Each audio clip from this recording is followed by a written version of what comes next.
Hello and welcome back to another day's Epic Slot Cards. Today we're going to be looking at some very early Formula One cards from Scalextric. So first up, what we've got on the front of the grid is the Lotus 1961, which is C63, number 6. And then we have the Cooper T51 in catalogue number 61, 1961 as well. It's when it first appeared. Now this one appeared in red, green, blue and yellow. The same as the Lotus. It was the same colourings. In fact, they all have a sort of similar theme, these cars are all different colours. And then at the next one over the back here, we have the Porsche 804. So this is a steering. Both of these cars have steering. These are apparently around the 1966 to 1967 production because of the small heads on the car. Now I don't know whether they had that size head on there, I'm not sure, but I do, that would have looked a bit funny. Anyway, so what we've got there is it's also hasn't got the chrome insert inside there as well in the fan.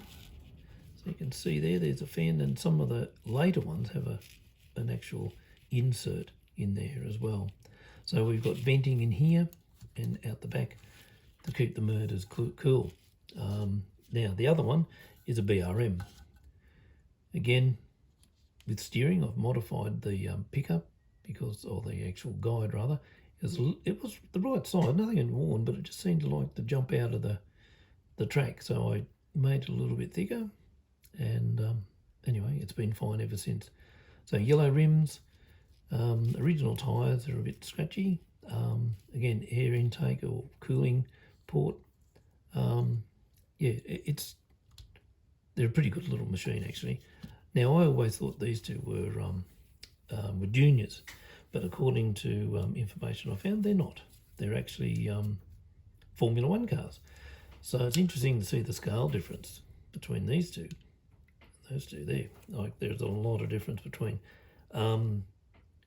The Porsche, the 804, actually won 2 races in 1962's Formula One championship, but they went back to doing production cars instead, the old Porsche. So they must have been too fussed with the F1 sort of scene. But getting back to the Lotus 1961, we have a pretty early sort of pickup and guide. It's just like a spike. This one. We have a screw mount connection there, and we have a pin at the front. Take that out, undo that, pull it straight up, and you've got access to the ins of the car. Now it has a big air intake or cooling point there because these things do run hot. As you can see here, we have a nylon gear in there, but yeah, it's a pretty good, robust car. Now this one is the same, but it had an earlier, or I think this was earlier, it had a looped braid contact with a spike. It didn't like the track or the pickup copper stripping I've got on the track. So what I did is I soldered as an experiment to see if it worked 2 extra bits of braid, and she runs like a treat. It's pretty noisy because this has actually got a steel crown, steel pinion and brass bushes for the axle, so you'll never wear it out. It's an amazing bit of gear. I mean, the tyres are pizza cutters and they're like rocks, but they're all original too. You can actually see all the cracks on there. So they're but it still gets around. But anyway, so that's what we've got there. The BRM, as I said earlier, with the modified and the pickup and that, it's got the miniaturized version motor of that one. They're a little bit hard to find brushes for. They're the same size motor and drive as the front wheel drive Mini. So that's and they're hard to find. I mean, the brushes are, the Minis are. I've got one there that's in beautiful condition, but do you think it wants to run around this track? Not on your Nelly. It goes on strike every time I put it on the track. So it's now a permanent shelf queen. Righto, first one up is the 1961 Lotus. Here we go.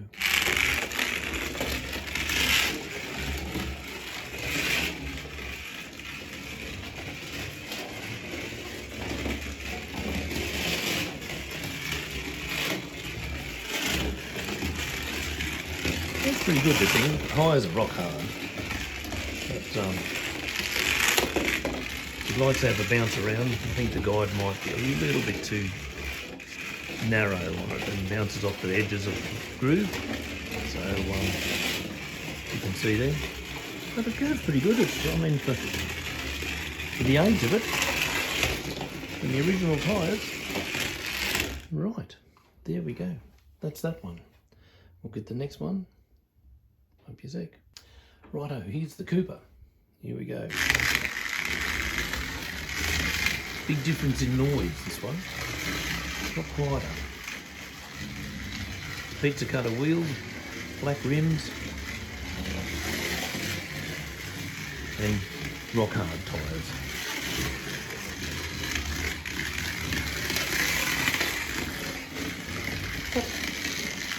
Doesn't go too bad. Once it warms up, it's a little bit more squirt in it.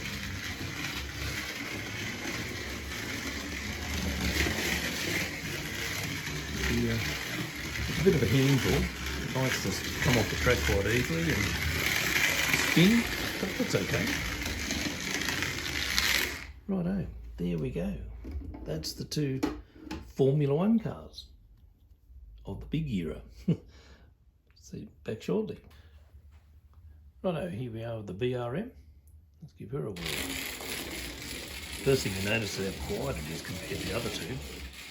And it's quite smooth really for that little small open frame motor. That was the same in the front wheel drive minis.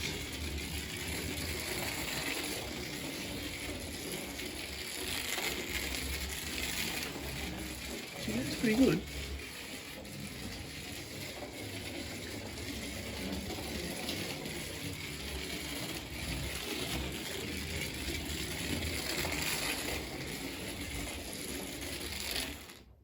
Righto. With the next one. Okay, this is the Porsche's turn now. Another smooth runner.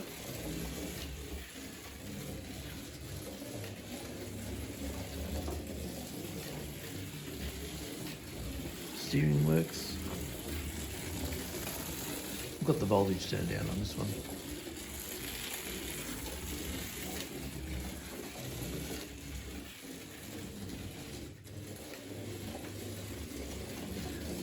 There she goes. It's not too bad, this thing. They're fun to drive. And there we go. Right, well, that's the story of all the earlier ones that Scalextric'S was making at the time. I hope you enjoyed a little bit of nostalgia there. Not the new things, but anyway. If you like this sort of video, give us a thumbs up or a comment or something. Subscribe even. That'd be awesome. But, anyway, thanks for watching. I'll see you in the next one. Bye.